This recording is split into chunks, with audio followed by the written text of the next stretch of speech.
On December 6th, President Trump's words shook the world. He recognized Jerusalem as the capital of Israel, and whether he knows it or not, fulfilled his part in a frightening biblical prophecy. Because according to the final chapters of the Bible, our country and every American citizen are about to face its greatest tribulation. Only the church leaders know the true meaning of this biblical prophecy that is encrypted in the writings of 4 ancient prophets, inspired to send a warning across the centuries to all true Christians and patriots. Therefore, before watching this documentary, be forewarned. You are about to see how all the world's leaders and their armies are silently playing their part in the lead up to the greatest and darkest event in human history. An event that may leave 290 million Americans dead in its wake. Once you witness the chilling evidence of the words of our Lord coming true, there is no turning back. It will simply be impossible for you to go about your daily life like you used to before knowing the truth. But take comfort, for it is God's will that you are here now so that you may have the time to prepare and maybe grant you salvation from all the wickedness of our times. And if you're feeling skeptical right now, let me ask you one question. Who would have thought 70 years ago that the Jewish people would have a country to call their own? Only those who read Ezekiel chapter 37. That is what the prophet wrote 2,700 years ago. The hand of the Lord was on me and set me in the middle of a valley. It was full of bones. Then he said to me, "These bones are the people of Israel, my people. I will take the Israelites out of the nations where they have gone. I will gather them from all around and bring them back into their own land. I will make them one nation in the land on the mountains of Israel." Word by word, the prophecy made by Ezekiel came true. In 1947, the nation of Israel was born after the horror of the Holocaust, symbolized by the Valley of Bones. Scattered for more than 2,000 years, the Jewish people come from all over the world into this new state and made it an economic and military power. Yet, it was not whole. Israel needed Jerusalem to become its rightful capital again, and that only happened with the support of President Trump. However, to the north of Israel, other biblical prophecies have come true. The prophets Isaiah and Jeremiah write about this Syrian civil war. This is what the prophet Isaiah says: "Damascus will no longer be a city, but will become a heap of ruins." And these are the words of Jeremiah: "Damascus has become feeble. She has turned to flee, and panic has gripped her. Anguish and pain have seized her. Surely her young men will fall in the streets." For 5,000 years, the capital city of Syria stood as one of the oldest and most prosperous cities in the world. But the civil war began in 2011 and turned it into a ruin. Not only do the prophets talk about the war, but also the refugee crisis and the deaths of its men fighting for one side or the other. The army of Syrian dictator Bashar al-Assad has been fighting the rebels backed by the United States, Israel, Turkey, Jordan, and Saudi Arabia, and ISIS terrorists. In 2015, Bashar al-Assad was at the brink of total defeat. Yet exactly at that time, another biblical prophecy was fulfilled. Ezekiel 38 tells of Russia coming to the border of Israel. The word of the Lord came to me: "Son of man, set your face against Gog of the land of Magog. I will turn you around, put hooks in your jaws, and bring you out with your army. In the latter years you will come into the land of those brought back from the sword, and gathered from many people on the mountains of Israel." One only has to look at the map of the world as it was known at the time of the prophet to understand. To the north of the Caspian Sea, we find the people known as Magog, inhabiting the land known as Rosh. Over time, the ancient name of Rosh became current-day Russia. Twice, Ezekiel says that Magog will bring his armies from the extreme north to the border of Israel. None other than President Ronald Reagan, a devout Christian, said many times he truly believed Russia to be Magog according to Ezekiel. What about the word Gog? Bible scholars agree that the word Gog is not an actual name but a title. He is the ruler of the land of Magog, like a king or a czar. Ezekiel clearly says that Russia will come to the mountains of Israel in the latter years. This happened in September 2015 and never before. For the first time in history, the Russian Army, Navy, and Air Force became involved in a war in the Middle East. According to Ezekiel, Magog's armies has several allies: Persia, Cush, and Gomer and Togarmah. Iran has been known as Persia for much of its history during the time of the prophets and beyond. Right now, Iranian troops are on the ground in Syria, fighting side by side with the Russians and the forces loyal to the regime of Bashar al-Assad. Put and Cush are the ancient names of Libya and Egypt. Egypt and Libya both suffered civil wars, and the new leadership is very friendly to the Russians. But the greatest surprise is the land known to Ezekiel as Gomer and Togarmah. The historian Flavius Josephus references Togarmah and Gomer as the people that lived on the territory of present-day Turkey.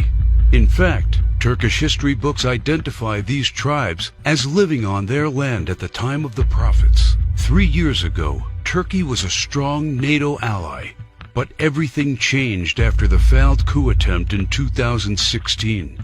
Now, Turkey has become increasingly hostile to NATO and the United States. It forced NATO to remove forces from its bases. It's buying weapons from Russia. It fully condemned the idea of Jerusalem becoming the capital of Israel. And in fact, right now, the Turkish army is in Syria, fighting to defeat the enemies of the Syrian dictator. The End Times Alliance, prophesied in the first verses of Ezekiel chapter 38, has already been formed. Never in the history of mankind has there been an alliance between Russia, Iran, and Turkey. Now, one final prophecy needs to be fulfilled before the start of World War III.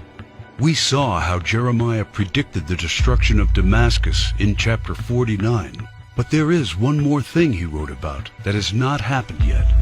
And I will kindle a fire in the wall of Damascus, and it shall consume the palaces of Ben-Hadad. Ben-Hadad is not an actual person, but a title. Just do one simple search online, and you will discover that Ben-Hadad is the ruler of Aram Damascus. While it is clear that Bashar al-Assad is the current ruler of Damascus, Aram is a region in Syria now known as Aleppo. The city of Aleppo was just recently recaptured by the regime of Syrian President Bashar al-Assad with the help of Iran and Russia. And Jeremiah says that soon his palace will be burning. How does this happen? Look no further than the headlines of recent months, and you see time and time again Israel calling for the assassination of the Syrian dictator. Isaiah also writes about the end of Syria's dictator. The fortified city will disappear from Ephraim, and royal power from Damascus. This is the spark that ignites World War III. Ezekiel chapter 38 states that 2/3 of Israel will be destroyed in this coming war, and those left in the Holy Lands will face grief and pain and hardship. So what happens to the United States? Will we not help Israel at its darkest hour? To answer this question, we must first find the United States in biblical prophecy. John the Apostle in the book of Revelation and Jeremiah and Isaiah talk about another end times nation in their writings, a nation called Babylon, or Mystery Babylon. The name is deeply symbolic. Ancient Babylon was a city made great by people who came from all parts of the ancient world, just like immigrants helped make the United States the world's only superpower. And because the prophets didn't know of the existence of the North American continent at the time of the visions, they called it Mystery Babylon. Some say biblical Babylon refers to ancient Iraq. But if that is true, why do the prophets see it as a nation surrounded by waters? O thou that dwellest upon many waters, abundant in treasures, where all who had ships on the sea became rich through her wealth, While biblical Babylon has plentiful access to waters rich in resources, most of Iraq is a desert and has only a narrow stretch of coastline. Why do the prophets talk about pollution when in ancient Iraq there could be no such thing? Thou hast destroyed thy land. I have polluted mine inheritance, and have given them into thine hand. Babylon mounts up to heaven, and ascends above the heights of the clouds. These metaphors clearly reference a nation that has discovered flight. It is obvious that Babylon, or Mystery Babylon, can't be ancient Iraq. But the prophets have more to say about this end times nation. Babylon is hailed as a queen among nations, the lady of kingdoms. According to the prophets, Babylon reigneth over the kings of the earth. It is the praise of the entire earth, and an astonishment among the nations. It is a place of great riches, and the merchants of the earth are waxed rich through the abundance of her delicacies. In fact, the prophets say clearly that should something happen to Babylon, all worldwide trade would stop. The merchants of the earth will weep and mourn over her, because no one buys their cargoes anymore. It is the #1 military power, and it's called the hammer of the whole earth. Isaiah in verse 18, chapter 2, talks about how Babylon's beginning would be unique and awe-inspiring. America was created out of the former British colonies, a nation made out of many states just like the prophets foretold. Our ancestors were the first British colonists, and we speak their language. That's the reason why Jeremiah sees England like a mother to the U.S., according to verse 50, chapter 12. More so, the prophets talk about the lion that is on the sigil of the mother of Babylon. England uses the lion as its royal symbol. The last crew the prophets left us is incredibly accurate. The scripture often refers to Babylon as a woman. According to the book of Revelations, she sits atop water and has a golden cup in her right hand and a crown of 7 rays on her head. And the woman which thou sawest in that great city, which reigneth over the kings of the earth. The United Nations, in theory, reigns over all the kings of the earth and is situated in New York, the great city where you can see the Statue of Liberty. The statue is the most well-known landmark in the U.S. and the symbol of Babylon the prophets are referring to in their clues. So why, then, are they also calling it the Whore of Babylon? The sculptor of the Statue of Liberty was Auguste Bertholdi, a Mason belonging to the Great Masonic Lodge in Paris. Before beginning the Statue of Liberty project, Bertholdi was seeking commission to construct a giant statue of the goddess Ishtar. The Romans also adopted this fertility goddess, but they changed the name to Libertas in Latin, liberty in English. Libertas is the mythological equivalent of Ishtar. Therefore, the Statue of Liberty is in fact a statue of Ishtar, the Babylonian goddess of fertility, love, and sex. According to the ancient Babylonian rituals, one could only be purified of sin after intercourse with a temple priest or priestess of Ishtar. In return for this salvation, a gift offering was needed. Ishtar was the patron mother of the temple priestesses and priests. She was the mother of what we would call today prostitution. This is why Ishtar was seen by early Christians as the Whore of Babylon. And that is why the Statue of Liberty, the symbol of America, is also called by the prophets the Whore of Babylon. Do you think it is just a coincidence that the U.S., the home of the greatest and most famous statue of Ishtar, provides 65% of pornographic movies and adult entertainment to the world? Is it just another coincidence that this is the country where sexual liberation originated and spread to the rest of the world? It's not. It's just like the scriptures foretold. For all nations have drunk of the wine of the wrath of her fornication. The U.S. today has the most powerful economy and military, controls worldwide commerce, is proud and arrogant, has the most developed Air Force and space program, and it is the envy of the world. It houses the Whore of Babylon. It reigns over the kings of the earth. And unfortunately for every living American, It is Mystery Babylon. This is what the prophets say about the great enemy of Babylon. For out of the north there cometh up a nation against her, which shall make her land desolate. They come from a far country, from the end of heaven, and the weapons of his indignation to destroy the whole land. Remember which country the prophet said was from the north?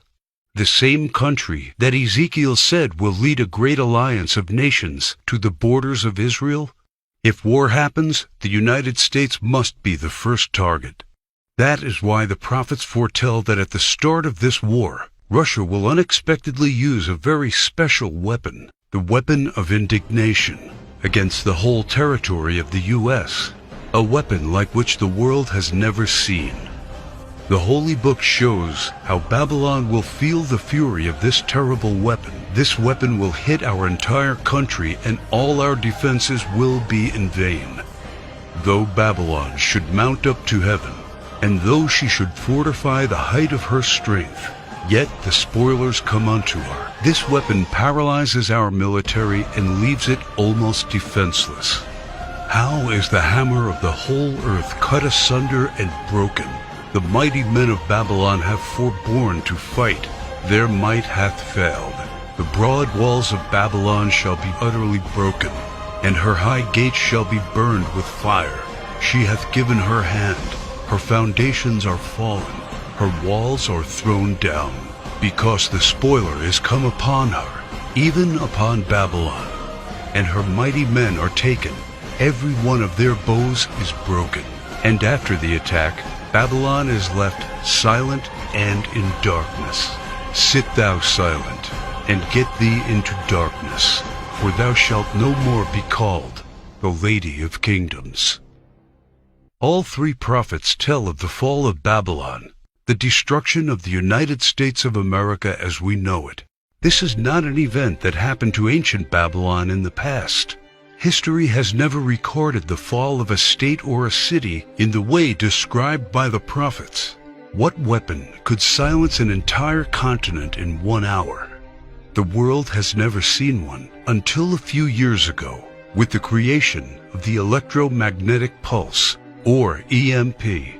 Over and over, think tanks like the EMP Commission, working for the Senate, have warned how this is the greatest and perhaps only real vulnerability of the United States.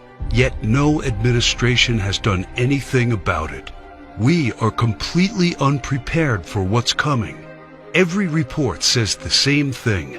This event can wipe out 90% of Americans, and all it takes is just one warhead to be detonated above the United States to take us back to medieval times. The lasting effects will destroy society as we know it, exactly as the scriptures predicted. Therefore shall her plagues come in one day, death and mourning and famine. Without hospitals or pharmacies being able to function, people won't be able to take their necessary medication. Without running water, heat, and garbage disposal, diseases will break out. As cars and trucks stop running, market shelves will become empty. Desperate people will become looters, and there will be food riots. There will be no police, no law, no health care, no help. It will all descend into chaos and confusion, a complete collapse of everything we take for granted today. As the prophet Jeremiah says, "And it shall be, when thou hast made an end of reading this book, that thou shalt bind it to a stone, and cast it into the midst of Euphrates. And thou shalt say, Thus shall Babylon sink, and shall not rise from the evil that it will bring upon her. And this is the start of the time of tribulation and sorrows. For then shall be a great tribulation, such as was not since the beginning of the world to this time, no, nor ever shall be." And yet, the prophet shows that there is still hope. But the ones who endures to the end will be saved. The message couldn't be any clearer. The warnings are there so that only the ones who believe the words and warnings of our Lord and prepare will be saved.